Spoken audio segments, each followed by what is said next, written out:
출애굽기 20장 1절에서 17절 말씀, 제가 먼저 1절을 읽고 한 절씩 교독하겠습니다. 하나님이 이 모든 말씀으로 말씀하여 이르시되 나는 너를 애굽 땅 종되었던 집에서 인도하여 낸 내 하나님 여호와니라. 너는 나 외에는 다른 신들을 내게 두지 말라. 너를 위하여 새긴 우상을 만들지 말고 또 위로 하늘에 있는 것이나 아래로 땅에 있는 것이나 땅 아래 물속에 있는 것의 어떤 형상도 만들지 말며 그것들에게 절하지 말며 그것들을 섬기지 말라. 나 내 하나님 여호와는 질투하는 하나님인즉 나를 미워하는 자의 죄를 갚되 아버지로부터 아들에게로 3, 4대까지 이르게 하거니와 나를 사랑하고 내 계명을 지키는 자에게는 천대까지 은혜를 베푸느니라. 너는 내 하나님 여호와의 이름을 망령되게 부르지 말라. 여호와는 그의 이름을 망령되게 부르는 자를 죄 없다 하지 아니하리라. 안식일을 기억하여 거룩하게 지키라. 여섯 동안은 힘써 내 모든 일을 행할 것이나 일곱째 날은 내 하나님 여호와의 안식일인즉 너나 내 아들이나 내 딸이나 내 남종이나 내 여종이나 내 가축이나 내 문 안에 머무는 객이라도 아무 일도 하지 말라. 이는 여섯 동안에 나 여호와가 하늘과 땅과 바다와 그 가운데 모든 것을 만들고 일곱째 날에 쉬었음이라. 그러므로 나 여호와가 안식일을 복되게 하여 그 날을 거룩하게 하였느니라. 내 부모를 공경하라. 그리하면 내 하나님 여호와가 내게 준 땅에서 내 생명이 길리라. 살인하지 말라. 간음하지 말라. 도둑질하지 말라. 내 이웃에 대하여 거짓 증거하지 말라. 함께 읽습니다. 내 이웃의 집을 탐내지 말라. 내 이웃의 아내나 그의 남종이나 그의 여종이나 그의 소나 그의 낙이나 물은 내 이웃의 소유를 탐내지 말라. 아멘. 반갑습니다. 우리 오늘부터 한 10번 정도에 걸쳐서 우리 10계명 말씀을 함께 나누겠습니다. 하나님이 교회에 주신 세 가지 보석이 있다고 말씀드렸습니다. 하나는 우리가 지난번까지 다루었던 우리 믿음의 요체인 사도신경이 있고요.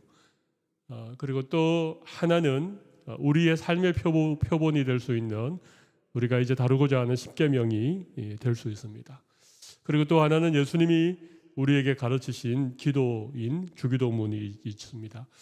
제가 가능하면 사도신경 또 십계명 주기도문 좀 차례대로 좀 함께 나누는 시간을 가졌으면 좋겠다, 그런 생각을 하게 되었고, 오늘은 십계명 우리 첫 번째 시간으로 우리 1절에서 3절까지 1절, 2절 서론에 해당하는 말씀과 또 3절 첫 번째 계명까지 시간이 허락하는 대로 잠깐 다루어 보도록 하겠습니다.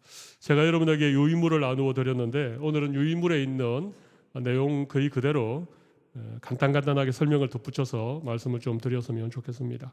제가 한번 읽어보겠습니다. 십계명은 출애굽한 이스라엘 백성들에게 주신 것입니다. 대단히 중요한 얘기입니다. 십계명은 출애굽한, 애굽에서부터 구원해낸 하나님의 백성들에게 주신 것이라는 것이죠. 이스라엘이 애굽을 떠나 홍해를 건넌 뒤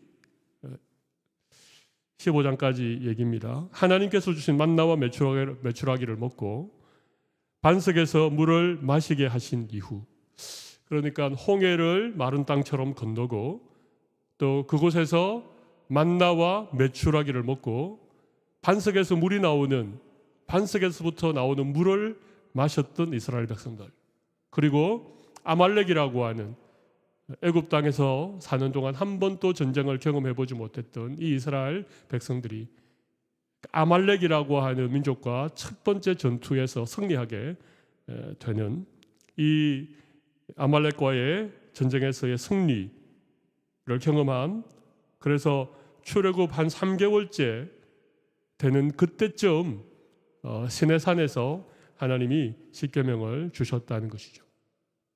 십계명을 주신 시점이 중요하다는 것을 말씀을 드리는 것입니다.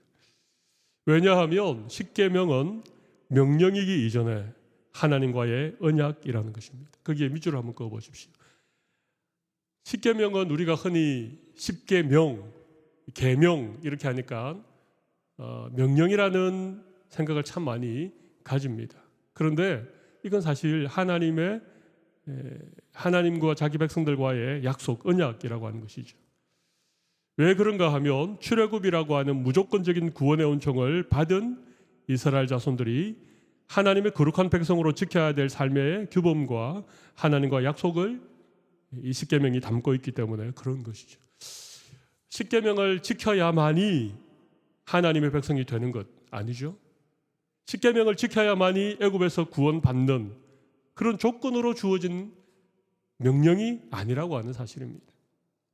십계명은 구원받은 이스라엘 백성들, 그죠? 출애굽한, 애굽에서 구원받은 이스라엘 백성들, 그들이 광야를 지나는 동안 만나를 먹고 메추라기를 먹고 반석에서 샘솟는 물을 마시고 아말렉과의 전쟁에서 하나님의 도우심으로 승리한, 모세가 손을 들면 전쟁에서 승리하고 모세의 손이 피곤해서 내려오면 패배하는, 아말렉과의 전쟁은 전적인 하나님의 도우심으로 승리한 전쟁이었죠.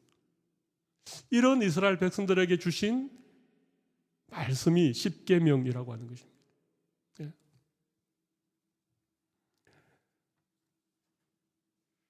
십계명을 다 지켜야 이스라엘 백성들이 나의 백성들이 된다. 십계명을 다 지켜야 내가 너희를 구원하여 가나안 땅에 인도하겠다. 그렇게 어떤 조건으로 또 이것을 다 지켜야 어떤 구원받을 수 있는 그런 명령으로 주신 것이 아니라 이미 구원받은 하나님의 백성들에게 이제는 어떻게 하나님의 백성으로서 살아가야 할 것인가, 이제는 구원받은 그런 자들로 어떤 삶을 살아가야 할 것인가, 삶에 대한 그런 말씀, 또 하나님과 자기 백성들과 맺은 언약이라고 하는 관점이 십계명에 있어서 훨씬 더 중요한 의미라고 하는 것입니다. 특별히 하나님께서 두 돌판에 친히 새겨주신 십계명은 모든 율법의 핵심을 담고 있다는 것입니다. 모세오경에 많은 율법들이 기록되어져 있는데 하나님이 친히 두 돌판에 새겨주신 이 십계명에 모든 율법의 핵심이 담겨져 있습니다. 우리가 잘 아는 것처럼 1계명에서 4계명까지는 하나님과의 관계를, 그리고 5계명에서 10계명까지는 이웃을 향한 관계를 담고 있는 신구약 성경의 압축이라고 할 수 있습니다. 마태복음 22장 37절에서 40절 우리가 잘 아는 말씀이죠. 예수님께서 내 하나님을 내 뜻과 마음과 목숨을 다하여 사랑하라. 이것이 크고 첫째 되는 계명이요. 둘째는 그와 같으니 내 이웃을 내 몸과 같이 사랑하라 하셨으니 이 두 계명이 온 율법과 선지자의 강령이니라. 이 강령이라는 말은 뼈대라는 얘기죠. 그 십계명에 하나님 사랑과 이웃 사랑이라고 하는 율법의 핵심이 담겨 있고 신구약 모든 성경에 그런 압축된 내용을 십계명이 담고 있다는 것입니다. 그래서 우리가 이 십계명을 살펴본다는 것은 율법 전체를 조망하는 것이고 어쩌면 성경 전체에 담겨져 있는 가장 중요한 기본적인 정신과 원리들을 생각해 볼 수 있다는 것입니다. 그 다음 문단으로 넘어가 보겠습니다. 잘 따라오고 계시죠? 자, 그렇다면 십계명은 오늘 또 유효한 것일까요? 여러분 어떻게 생각하십니까? 이 십계명은 오늘날 우리가 꼭 지켜야 되는 그런 계명들인가? 아마 여러분들도 의문을 가질 수 있을 것입니다. 이런 의문의 이유는 첫 번째, 십계명이 지금부터 3,500년 전에 주어진 계명이어서 너무나 시대적인 상황이 달라지지 않았을까? 그래서 동일한 윤리 도덕적 법규가 오늘날에는 적절치 않아 보이는 이런 이유가 아마 있을 것입니다. 두 번째 이유는 기독교 메시지가 복음, 은혜, 사랑, 용서 같은 그런 것이 주된 메시지인데 십계명은 약간 그런 어떤 사랑이나 은혜나 복음이나 이런 것과는 조금 동떨어져 있는 것처럼 보이기 때문에 그럴 수도 있다는 것입니다. 세 번째는 하라 하지 말라. 십계명은 8가지 하지 말라는 계명과 2가지 하라는 그런 계명으로 이루어져 있는데 너무나도 독단적인 명령이 지나치게 권위적으로 보이기 때문에 그렇다. 또 네 번째로는 신학적으로도 예수님이 이 십계명을 재해석하신 바 있는데, 우리 방금 읽었던 마태복음 22장 37절 40절 말씀이죠. 예수님도 하나님 사랑, 이웃 사랑이라고 하는 이런 말씀으로 재해석을 했는데, 이 십계명을 그대로 따른다는 데에는 좀 문제가 있지 않을까, 이런 여러 가지 의문들을 가질 수 있다는 것입니다. 아마 이 자리에 오신 여러분들은 전혀 이런 의문 없이 십계명을 예나 지금이나 한결같이 내가 최선을 다하여 지켜야 될 가장 중요한 하나님의 말씀이고 하나님의 계명이다, 그렇게 믿고 그렇게 말씀을 지키고 있는 분들이 이 자리에 대부분이라고 저는 생각합니다. 그런데 개중에는 이렇게 십계명을 너무 캐캐묵은, 또 어떤 신약의 어떤 은혜와 예수님의 사랑과는 좀 동떨어져 있는 것 같은, 또 구약의 어떤 율법을 주시면서 첫 번째로 주신 것이기 때문에 너무나 좀 권위적이고 억압적인 이런 여러 가지 이유들로 인하여서 십계명에 대해서 오늘날 우리의 신앙생활과는 별로 상관없는 것으로 그렇게 여기는 사람들도 있다는 것입니다. 그런데 그렇지 않습니다. 앞으로 10차례에 걸쳐서 십계명에 대해 배우면서 위의 의문들 하나씩 풀어가면 좋겠습니다. 결론을 말씀드리자면 십계명은 여전히 유효하며 값없이 구원받은 하나님의 백성들이 이 땅을 살아가는 믿음의 방식이라고 할 수 있습니다. 다만 우리 시대에 적용할 수 있도록 십계명에 대한 성경적 조명, 그죠? 성경적인 조명과 현대적인 의미를 해석하는 과정이 꼭 필요하다는 것입니다. 십계명에 담겨 있는 이런 어떤 성경적인 조명들, 그리고 우리가 살아가는 이 시대에 걸맞는 그런 해석들이 있어진다면 오늘 십계명을 통해서 주시는 참 귀하고 놀라운 하나님의 은혜들을 우리가 누릴 수 있으리라고 생각합니다. 오늘은 서론과 첫 번째 계명에 대해서 함께 살펴보도록 하겠습니다. 서론에 해당하는 부분은 1절과 2절이죠. 우리 1절과 2절을 다시 한번 읽어보겠습니다. 여러분 유인물에 나와 있는데 같이 한번 읽어볼까요? 하나님이 이 모든 말씀으로 말씀하여 이르시되 나는 너를 애굽 땅 종되었던 집에서 인도하여 낸 내 하나님 여호와니라. 자, 여기 첫 번째는요, 십계명은 하나님이 친히 주신 것입니다. 하나님이 친히 주셨다는 것입니다. 혹시 여러분 성경 가져오신 분들은 출애굽기를 조금 더 뒤로 넘겨보시면 출애굽기 31장 18절 말씀을 한번 보시겠습니까? 거기 보면 이렇게 나와 있습니다. 제가 한번 읽어보겠습니다. 여호와께서 시내산 위에서 모세에게 이르시기를, 마치신 때는, 여호와께서 시내산 위에서 모세에게 이르시기를 마치신 때에, 그죠? 모세에게 이르시기를 마치신 때에 정급한 돌을 모세에게 주시니, 그 다음 뭡니까? 이는 돌판이요 하나님이 친히 쓰신 것이더라. 하나님이 모세와 더불어 말씀을 마치시고 정급한 둘을 모세에게 주셨는데, 그것은 돌로 만든 돌판이고 그것은 하나님이 친히 쓰신 것이다. 거기 친히라고 하는 그 부분에 번호가 하나 붙어 있죠. 2번이라고 붙어 있는데 2번 밑으로 내려가 보면 손가락으로, 그렇게 하나님이 손가락으로 쓰신 돌판, 거기에 십계명이 기록되어져 있는 것이죠. 조금 더 뒤로 34장 28절 말씀 또 한번 보시겠습니까?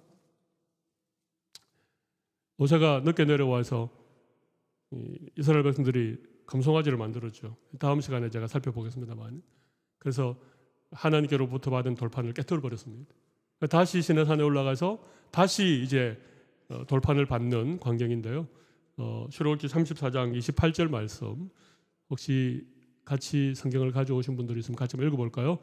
모세가 여호와와 함께 40일 40야를 거기 있으면서 떡도 먹지 아니하였고 물도 마시지 아니하였으며 여호와께서는 언약의 말씀 그 십계명을 그 판들에 기록하셨더라. 그 판들에 다시 하나님이 기록을 하셨던 거죠. 그죠? 그러니까 돌로 만든 그 두 개의 돌판에 하나님이 십계명을 친히 손가락으로 기록하셔서 모세에게 주셨다는 것입니다. 그게 십계명입니다.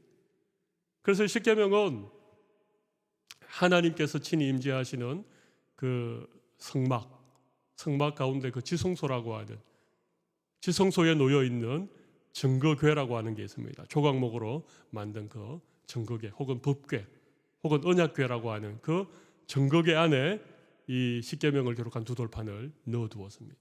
하나님이 친히 손가락으로 쓰신 것이니까 대단히 중요하죠. 신구약 66권의 모든 말씀이 하나님께서 감동으로 기록하게 하신 말씀임을 우리가 분명히 믿고 있지만, 그 중에 특별히 이 십계명은 하나님이 친히 서셔서 직접 주신 그런 계명이라고 하는 사실입니다. 너무 중요한 것이죠. 두 번째는 십계명은 하나님과 하나님 백성 사이의 언약입니다. 보십시오. 나는 너를 애굽 땅 종되었던 집에서 인도하여 낸 내 하나님 여호와다. 그죠?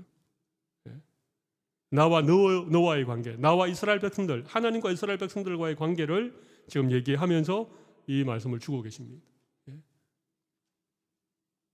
십계명을 통해 이스라엘이 공식적으로 하나님의 나라가 되고 백성이 됨으로써 그 삶에 걸맞는 언약 곧 법률이 필요하게 된 것이었습니다. 하나님이 이제 출애굽해서 그 이스라엘 백성들, 자기 백성을 이제는 정말 삼았기 때문에 그들에게 필요한 그런 언약과 법도가 필요하게 되어졌다는 것입니다. 그렇게 해서 주신 것이 십계명이죠. 물론 하나님은 아브라함을 부르실 때부터 내가 너의 후손으로 내 백성을 삼겠다, 그렇게 약속하셨죠.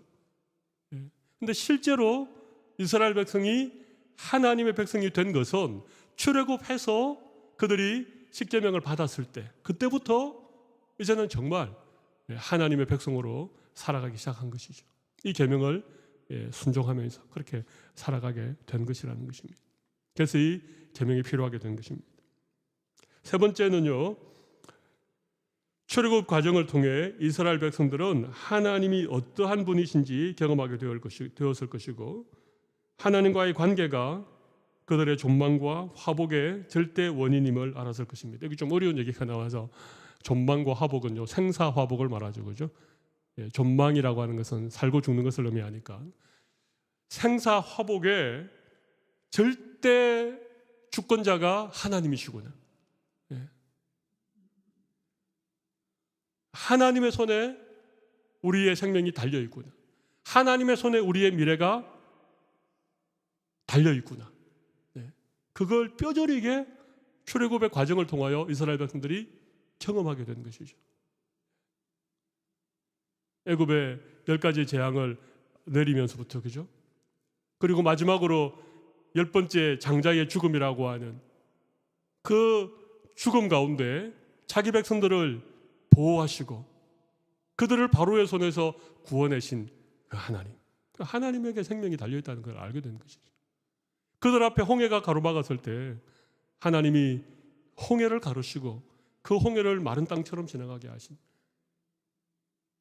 그런 과정들을 통해서 하나님이 어떤 분이신가, 하나님의 능력이 어떠한가, 이걸 그들이 경험하게 된 것입니다. 제가 앞서 서론 부분에 얘기한 것처럼 만나와 메추라기라든지 반석이 터지는 사건이라든지 아말렉과의 전쟁에서 승리하게 된 모든 과정들은 사실은 이 이스라엘 백성들이 정말 우리의 생사화복이, 내 인생의 모든 것이, 우리 민족의 모든 미래가 하나님께 달려있다라고 하는 사실을 그들은 알게 된 것입니다. 그리고 나서 하나님이 그들에게 십계명을 주신 것입니다. 그런 의미가 출애굽기 20장 1절 2절 하나님이 모든 말씀으로 말씀하여 이르시되 나는 너를 애굽 땅 종되었던 집에서 인도하여 낸 내 하나님 여호와니라. 이 말씀 속에 담겨 있는 것이죠. 그리고 네 번째도 굉장히 중요한 의미를 제가 기록해 놓았습니다. 4번 말씀 보시면 계명을 주신 당사자가 누군가가 참 중요하다는 것이죠. 이 십계명을 주신 분이 누구신가? 그 계명을 주신 당사자가 누구인가가 너무너무 중요한 것이죠. 왜냐하면 구원의 은혜와 죄의 종로로서로부터 참 자유를 주신 하나님께서 십계명을 친히 써주신 것이므로 이것은 분명 좋은 것입니다. 십계명은 좋은 것입니다. 왜냐하면 그것을 주신 하나님이 좋으신 분이시니까. 그 십계명을 주신 당사자이신 하나님이 종살이하던 애굽의 노예 생활하던 그들을 바로의 손에서 구원해내어 주신 분이시기 때문에 그분은 좋은 분이세요. 그죠? 그분은 이스라엘 백성들을 위하여 홍해를 가르친 분이기 때문에 그분은 좋은 분이세요. 그분은 그 광야에서 만나와 메추라기를 통해서 그들을 먹이신 분이시기 때문에 이 십계명을 주신 당사자이신 하나님은 좋은 분이십니다. 참 자유와 참 생명과 그것을 이스라엘 백성들에게 주시기 원하시는 그분이 주신 계명이기 때문에 십계명은 우리를 억압하거나 우리의 자유를 빼앗거나 우리를 10가지 계명에 구속시키기 위해서 주신 것이 아니라고 하는 것입니다. 오히려 이 하나님이 주신 이 계명을 따라 살아가면 저의 종로로 사던 우리들이 저로부터 자유함을 누리게 되어지는, 이 세상에서 온갖 자신의 욕망과 수많은 이 세상의 어떤 우상들과 이 세상에 잘못되어진 것들로부터 우리를 정말 지켜주시고 우리를 구원해내는 그런 계명으로 주신 것이 십계명이라고 하는 얘기인 것입니다. 계명을 주신 당사자가 누구인가? 이게 정말 대단한 중요한 것이죠. 우리도 어떤 이렇게 계약서를 적거나 이런 거 할 때 말이죠. 물론 이 계약 조항을 정확하게 잘 기록하는 것도 대단히 중요하지만 나와 계약을 맺는 당사자가 누구인가? 이게 정말 중요합니다. 만약 그 사람이 사기꾼이라면 계약서를 아무리 잘 적어도 그 계약서 이면에 있는 어떤 것들을 가지고 충분히 우리를 속이고 우리의 어떤 것을 빼앗기 위한 의도가 만약 깔려 있다면 그건 아무리 계약서를 잘 적어도 결국은 어려움을 당하게 되는 것이죠. 그렇지 않습니까? 근데 나와 어떤 계약을 맺는 당사자가 정말 좋은 분이라면, 그분이 정말 믿을 만한 사람이라면, 물론 인간은 절대 100% 신뢰할 수 있는 사람은 없습니다만은, 그럼에도 불구하고 정말 계약 당사자가 참 신실하고 좋은 분이라면 약간 계약서가 조금 미비한 점이 있어도 그 사람이 그것을 가지고 악하게 그렇게 하지 않을 것이기 때문에 그건 잘된 계약 아니겠습니까? 우리는 십계명의 내용을 좀 피상적으로 읽어보면 좀 딱딱하기도 하고 뭘 자꾸 하지 말라, 하지 말라 이런 것들이 조금 거슬리긴 하지만, 그러나 이 계명을 주신 당사자이신 하나님이 어떤 분인가를 생각하면 이 계명은 분명 우리에게 좋은 것일 수밖에 없다는 것이죠. 그런 얘기를 서론에서 좀 생각해 볼 수 있습니다. 서론 4가지를 다시 한번 정리해 보신다면요, 십계명은 하나님이 친히 주신 것이다. 또 십계명은 하나님과 자기 백성들 사이의 언약이라고 하는 것, 그리고 출애굽 과정을 통하여 하나님이 어떤 분이신지를 경험한 뒤에 주신 계명이라고 하는 것, 그리고 계명을 주신 당사자이신 하나님이 어떤 분인가, 이것이 대단히 중요하다는 말씀을 제가 드렸습니다. 이제 한 페이지를 넘겨 보시기 바랍니다. 첫 번째 계명, 이거 설명 안 해도 너무 잘 아는 부분이기 때문에 가능하면 유인물에 나와 있는 대로 잠시 말씀을 좀 나눠보도록 하겠습니다. 우리 첫 번째 계명이 뭡니까? 같이 한번 읽어볼까요? 너는 나 외에는 다른 신들을 내게 두지 말라. 그렇습니다. 너는 나 외에는 다른 신들을 내게 두지 말라. 참 짧지만 강력한 말씀입니다. 그렇죠? 이 십계명의 첫 번째 계명은요, 하나님과 자기 백성들 사이에, 하나님과 우리 사이에 가장 중요하고 가장 기본이 되고 가장 첫 번째가 되는 계명이 바로 이 1계명입니다. 이 1계명이 지켜지면 2계명을 지킬 수 있습니다. 근데 1계명을 지키지 않고 내가 2계명을 지키고 3계명을 지키고 내가 7계명을 지키고 8계명을 지키고 그럴 수 없다는 것입니다. 제가 좀 설명을 덧붙여 놓았습니다. 하나님은 유일신이시지 최고의 신이 아닙니다. 이 말이 무슨 말일까요? 하나님은 유일신이시지 최고의 신은 아니다. 하나님 외에는 신이 있다는 얘기입니까? 없다는 얘기입니까? 없습니다. 그죠? 예. 하나님만이 신이십니다. 예. 여러 신들 가운데 하나님이 최고의 신이다. 하나님이 제일 힘이 센 신이다. 그런 얘기가 아닙니다. 예. 유일신, 유일하신 하나님, 한 분이신 하나님. 우리 이렇게 하나님을 고백하고 하나님의 유일하심을 우리가 믿는데, 이 말의 의미는 하나님이 유일하신 유일신이라는 의미입니다. 예. 여러 신들 가운데 최고의 신, 여러 신들 가운데 제일 어떠민 신, 제일 강력한 신, 그런 의미가 아니라는 것입니다. 나 외에라고 할 때 이 나 외에는 하나님과 나란히 혹은 하나님 곁에 혹은 하나님의 면전에라는 그런 의미로 해석되어 줄 수 있습니다. 예. 나 외에 다른 신들을 내게 두지 말라 할 때 나 외라고 하는 것이 뭐라고요? 나와 나란히 내 곁에 내 눈앞에서 내 면전에서 다른 신들을 두지 말라, 그런 얘기입니다. 이것은 하나님 외에 다른 신을 섬겨서는 안 된다는 의미이기도 하지만, 그죠? 이것은 하나님 외에 다른 신을 섬겨서는 안 된다는 의미이기도 하지만, 하나님 외에 다른 것을 하나님과 동급으로 여기거나 하나님 곁이나 앞에서 하나님과 함께 섬기는 것을 금지하는 것입니다. 참고로 이스라엘 백성들이 하나님을 완전히 버린 적은 한 번도 없다고 봅니다. 이게 무슨 얘기일까요? 하나님 버리고 우상을 섬기지 말라, 이런 의미도 물론 이 말씀에 담겨 있습니다. 그런데 이 말씀에 조금 더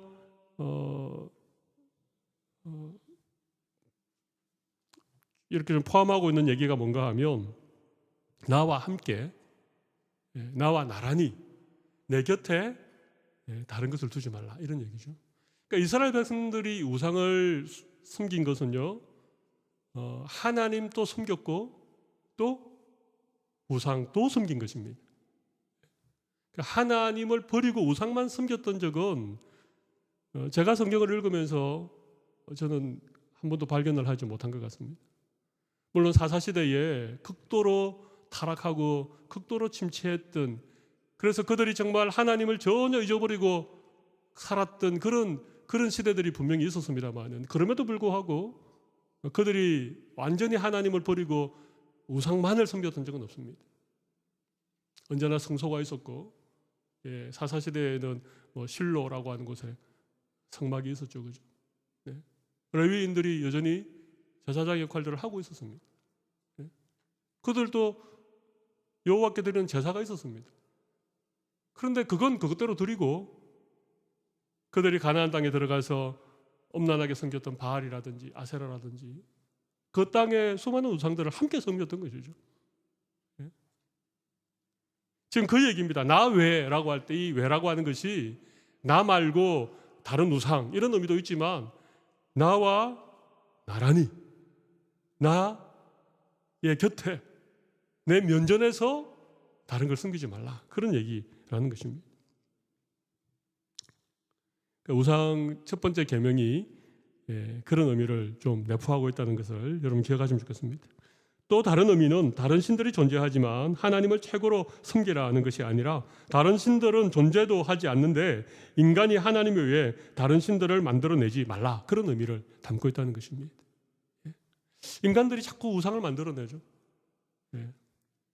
그래서 자꾸 그것을 하나님과 비슷한 자리에 하나님 곁에 은근슬쩍 그렇게 두고 하나님도 섬기지만 자기가 만들어낸 뭔가를 섬기고 있는 이런 것을 하지 말라, 그런 얘기입니다. 그렇다면 왜 사람들이 다른 신, 우상을 만들어낼까요? 한 세 가지로 생각을 해봤는데 이게 정확한 것은 아니지만 아마 여러분에게 공감이 가는 부분이라고 생각합니다. 첫 번째는 인간의 마음에 있는 종교의 씨앗 때문입니다. 그러니까 우리에게는 다 종교심이라고 하는 게 있습니다. 문화인류학자들이 여러 민족들을 연구해 보니까 모든 민족이나 부족이나 심지어 시족이나 뭐 어떤 언어도 없고 문화도 없는 이런 미개한 그런 부족에게도 어떤 종교는 있는 거예요. 신은 있는 것입니다. 그러니까 하나님을 잘 모르는 사람들이 뭔가 이렇게 섬길 만한 것을 만들어내는 이런 것들이 있다는 것이죠. 또 하나는 인간의 연약함 때문에 그럴 수 있습니다. 이것은 안전에 대한 어떤 자기의 삶의 안전에 대한 자기의 삶을 좀 보호받기 원하는 이런 마음으로 어떤 우상을 만들어낼 수 있다는 것입니다. 또 한 가지는요, 욕심 때문에 그렇습니다. 자신의 욕망을 이루어줄 어떤 존재를 만들고 그 존재를 통해 자신의 욕망을 채우고자 한다. 이것이 다 우상이라는 것입니다. 사람들 속에 있는 종교심, 종교의 씨앗 때문에 또 인간이 연약할 수밖에 없는 존재이기 때문에 자기 어떤 보호를 위해서 또 하나는 자기 어떤 욕망을 이루기 위해서 하나님이 아닌 다른 신들, 우상을 만들어낼 수 있다는 것입니다. 이런 것들은 우리에게도 다 잠재되어 있는 것입니다. 왜 우상을 만들고 왜 그것을 숨길까? 왜 하나님 한 분만으로 만족하지 못하고 하나님 외에 다른 것들을 자꾸 하나님처럼 숨길까? 이유들이 여기 있다는 것입니다. 사람들 속에 있는 종교성 그리고 어떤 안전에 대한 그런 어떤 자기 연약함 때문에 어떤 그런 욕구 또 자신의 욕심 자기의 욕망을 채워줄 수 있는 어떤 존재에 대한 그런 것들이 결국 우상을 만들어낼 수밖에 없다는 것이죠.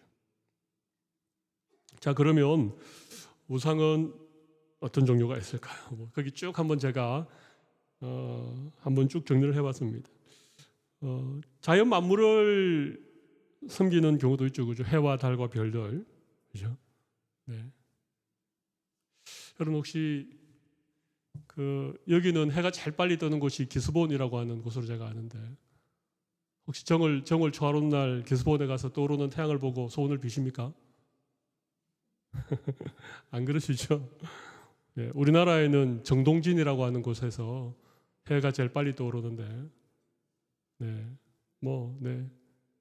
그냥 정월 초하룻 날 그 동해에 사람들이 그냥 구름대처럼 몰려서 처음 떠오르는 태양을 보면서 소원을 빌잖아요. 그럼 전부 다 이거 사실은 태양을 숨기는 건 아닙니다. 정월 대보름이 되면 달을 보고 소원을 빌고 말이죠. 예. 큰 무슨 고목이 있는 주변을 가면 항상 돌무더기가 이렇게 쌓아져 있죠. 예. 지나가면서 이렇게 돌을 던지거나 돌을 쌓으면서 또 그 고목을 향해서 이렇게 뭔가 마음의 소원을 빌고 믿는 사람들 중에도 은근히 이렇게 하시는 분들이 계십니다. 이거 그냥 재미삼아 하고 남들이 하니까 별 생각 없이 하고 이건 과연 그렇습니까? 그렇지 않습니다. 처음부터 대단한 우상을 섬긴 사람이 누가 있겠습니까? 별 생각 없이 오늘의 운세 이런 거 별 생각 없이 보지만 어떻게 보면 이런 자연을 숭배하는 뭔가 이렇게 좀 해나 달이나 별들이나 큰 바위나 거목이나 이런 것들에 대해서 은근히 어떤 뭔가 이렇게 마음에 있는 이런 것들이 사실은 우상 숭배의 한 모습이 될 수 있다는 것입니다. 심지어 힘센 동물들. 그러니까 이 가나안이나 애굽에 있는 이런 이방 종교들을 보면 거의 어떤 신의 형상을 이런 동물의 형상으로 만들죠, 그죠? 송아지를 만들든지, 어떤 사자의 모습을 만들든지 다 그렇게 만드는 것입니다. 이런 것들. 심지어 어떤 힘센 인간도 신이 되죠, 그죠? 그래서 그리스 로마 신화들은 주로 이제 신들이 다 사람 모양을 많이 하고 있지 않습니까? 이런 것들이 있습니다. 다른 종교의 신들은 말할 것도 없죠. 뭐 가나안의 바알이나 아스다롯, 그다음에 애굽의 태양신 라, 그다음에 뭐 몰렉이라든지, 또 요즘은 뭐 다른 종교의 부처나 알라 이런 것도 다 사실은 이방 종교의 신들이죠, 그죠? 네.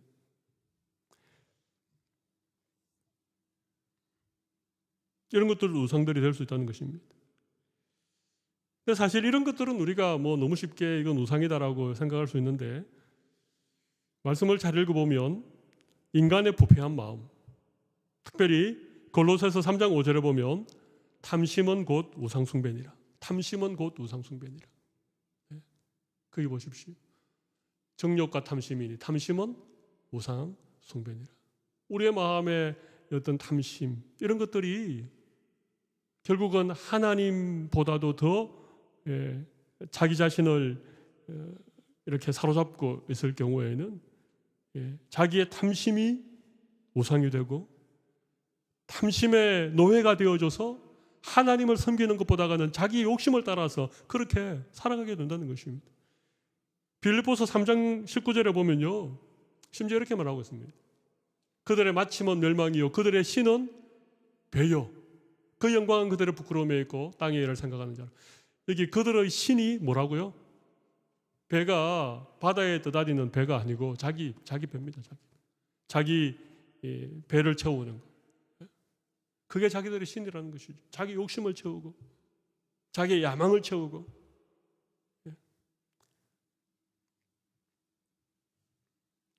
심지어 인간의 이성이 하나님의 자리를 대신했던 적이 있죠, 그죠? 문의 부흥이 일어나고, 이랬을 때, 인간의 과학이 발달해갈 이럴 때 말이죠. 인문주의가 일어나는 이런 때, 인간의 이성이 하나님의 자리를 대신했던 적이 있었죠. 뭐 지금도 그런 시대의 연장선에서 우리가 살아가고 있습니다. 근데 요즘은 우리가 지금 살아가는 이 시대를 이제 후기 근대 시대라고 하지 않습니까? 그죠? 네. 지금은 포스트 모던이라고 하죠. 그죠? 모던이 근대니까, 포스트는 후기니까.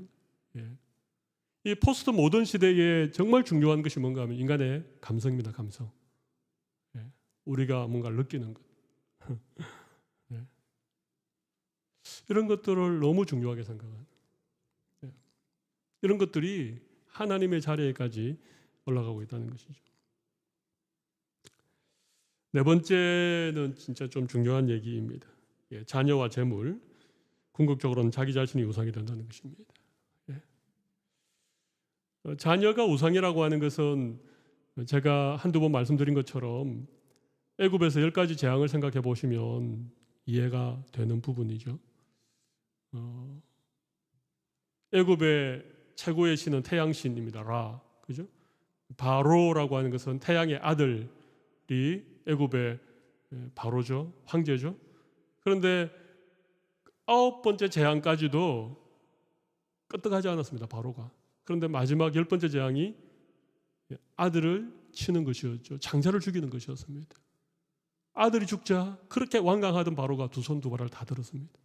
그래서 애굽의 최고의 우상은 태양이 아니고 아들이었습니다. 자녀가 우상일 경우가 참 많죠. 요즘 아이 한둘 낳고 기르는 이런 가정들 보면 정말 조금 우려스러운 모습들이 약간은 엿보이는 것 같아요. 자녀가 우상이 되면 하나님이 그 자녀를 기뻐하실까? 하나님이 그 가정을 정말 복 주실까? 목회자로서 그런 염려가 이렇게 들 때가 간혹 있는 것 같아요. 사실 자녀가 정말 중요하지만 하나님의 자리에까지 올라갈 수 없죠. 그래서 아브라함에게 100세에 낳은 아들 이삭을 제물로 드리라. 그렇게 아브라함의 믿음을 하나님이 시험하지 않으셨습니까? 제물이 우상이라는 건 예수님도 하나님과 제물을 겸하여 섬길 수 없다라고 말씀하실 만큼 사실은 이 재물이 강력한 힘을 발휘하는 그런 시대를 살아가지고 우리 지금 뭐 돈만 있으면 못할 게 없습니다. 돈만 있으면 죽었던 사람도 살리는 시대가 올 겁니다. 돈만 있으면 나와 똑같은 복제 인간을 만들어 놓고 내 몸에 심각한 어떤 불치병이 걸리면 내 복제 인간으로부터 내 고장난 어떤 신체의 일부를 이렇게 나에게 이식하는, 그래서 생명을 연장하는, 그래서 어쩌면 육체적으로 죽지 않고 오랫동안 살아가는 어떤 그런 공상과학에 있을 법한 일들이 지금 현실화되어지고 있는 그런 시대를 우리가 살아가고 있죠. 돈만 있으면 다 되는 시대입니다. 예. 근데 여러분이 자식이 우상이고 돈이 우상인 이 시대에 정말 왜 돈을 우상이라고 하는가? 왜 자식을 우상이라고 하는가? 잘 생각해 보면 거기에 자기 자신이 있기 때문에 그렇습니다. 자식에게 그렇게 올인하는 이유가 뭡니까? 진짜 자녀를 사랑하고 자녀가 잘 되기 위해서 그런 점도 있겠지만 뭔가 자녀를 통해서 보상받으려고 하는 그런 이기적인 생각들이 사실은 없다고 볼 수 없는 것이죠. 재물이 우상인 이유는 그 재물만 있으면 내가 원하는 모든 것을 다 성취할 수 있기 때문에. 결국은 여기에 뭐 해와 달을 숨기거나 아니면 뭐 이방 어떤 종교의 우상을 숨기거나 어떤 탐심이거나 혹은 자기의 배가 신이거나 아니면 자기의 어떤 이성이나 자기의 어떤 감성을 따라 살아가거나 자식에게 올인하거나 돈을 우상처럼 섬기거나 그 모든 뿌리에 뭐가 있는가 하면요. 뭐가 있겠습니까? 결국 자기 자신이 있는 것입니다. 나라고 하는. 그래서 하나님도 나를 위해서 계셔야 되는 거예요. 하나님이 나에게 복을 주셔야 되고 하나님이 나에게 건강도 주셔야 되고 하나님이 내 소원도 응답해 주셔야 되고, 그러니까 하나님을 믿는데 하나님을 위해서 내가 존재하는 것이 아니고 하나님이 나를 위해서 존재하면 그건 하나님을 하나님으로 섬기는 것이 아니라 하나님을 우상처럼 섬기는 것이고 하나님의 자리에 나를 두고 신앙생활하는 거예요.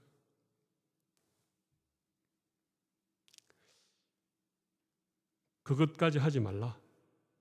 그것까지 하지 말라. 하나님을 버리고 우상 섬기는 거 절대 안 되고 하나님도 섬기고 우상 섬기는 것도 안 되고 하나님을 우상 섬기다 섬기는 것도 안 되고 하나님의 자리에 나를 놓고 섬기는 것은 더더욱 안 된다는 것입니다. 이게 전부 다 우상 숭배입니다.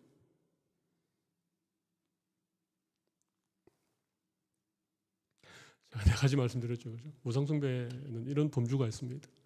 예.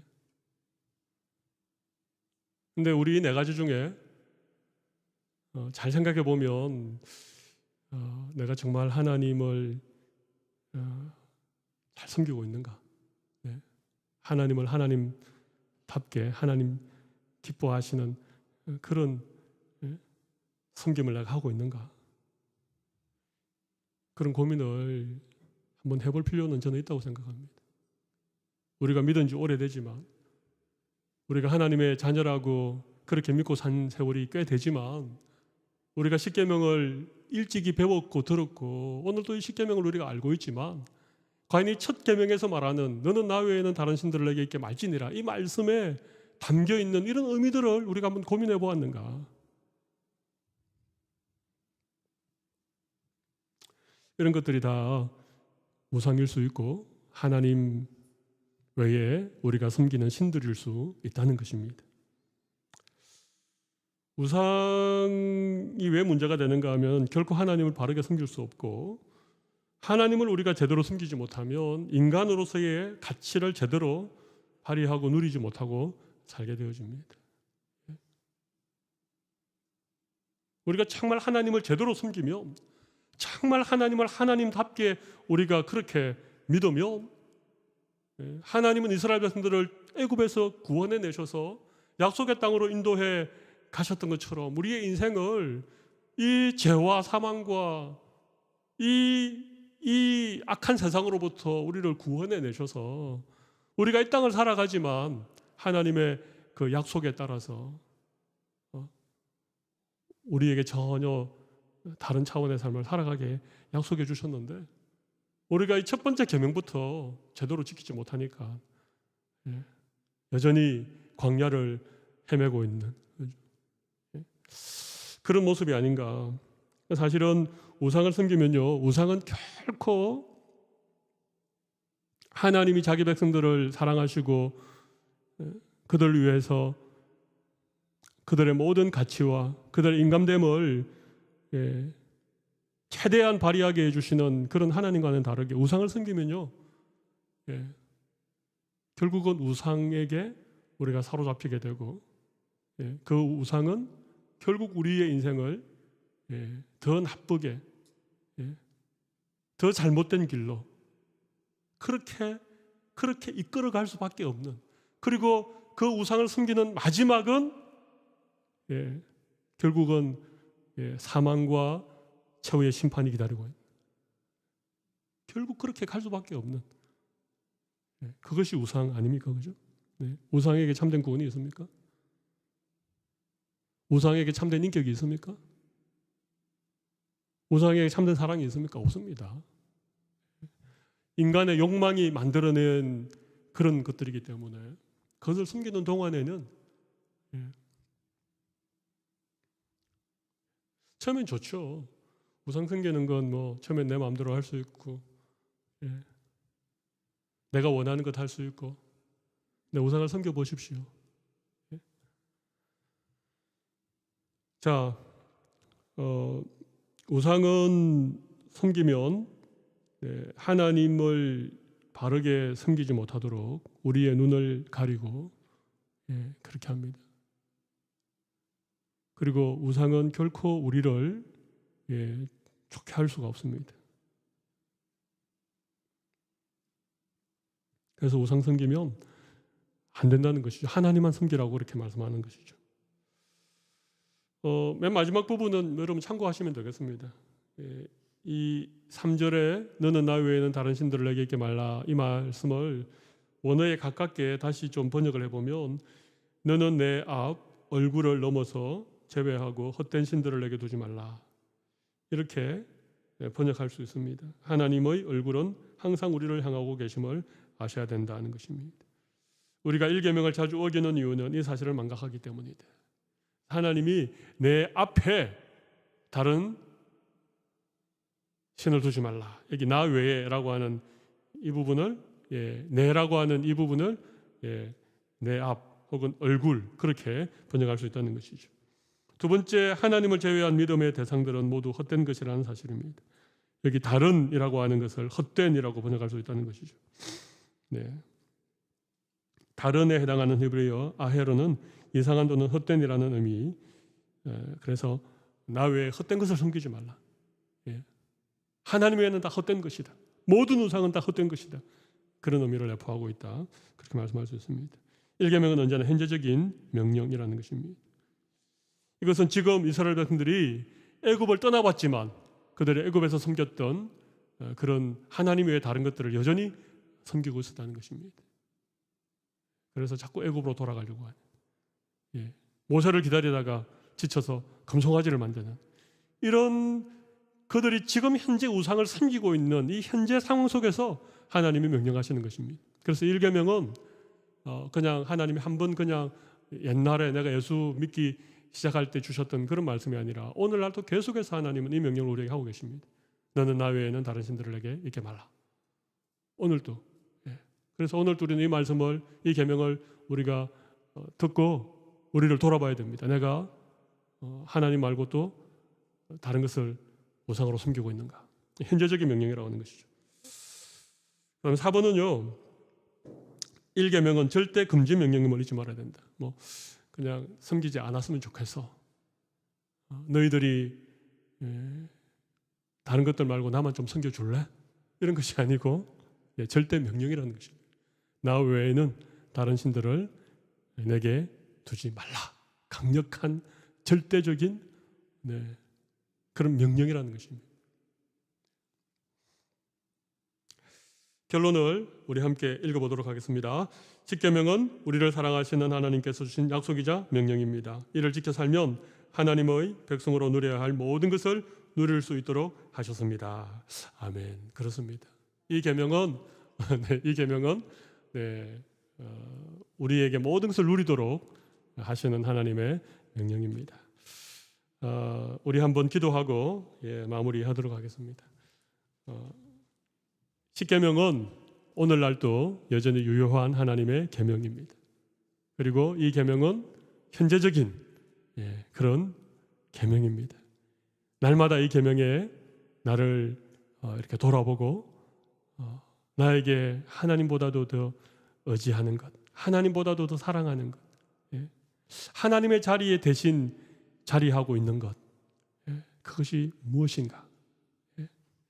그런 것들을 우리가 다시 한번 점검해 볼 수 있다면, 그래서 우리가 정말 하나님만을 섬기는 그런 어떤 순종과 그런 믿음의 고백을 하나님께 드릴 수 있다면 하나님께서 약속하신 모든 것들을 우리의 삶 가운데 허락해 주시리라고 생각합니다. 우리 말씀 생각하시면서 우리 잠깐 기도하고 제가 마무리 기도하도록 하겠습니다. 우리 함께 통성으로 기도하도록 하겠습니다.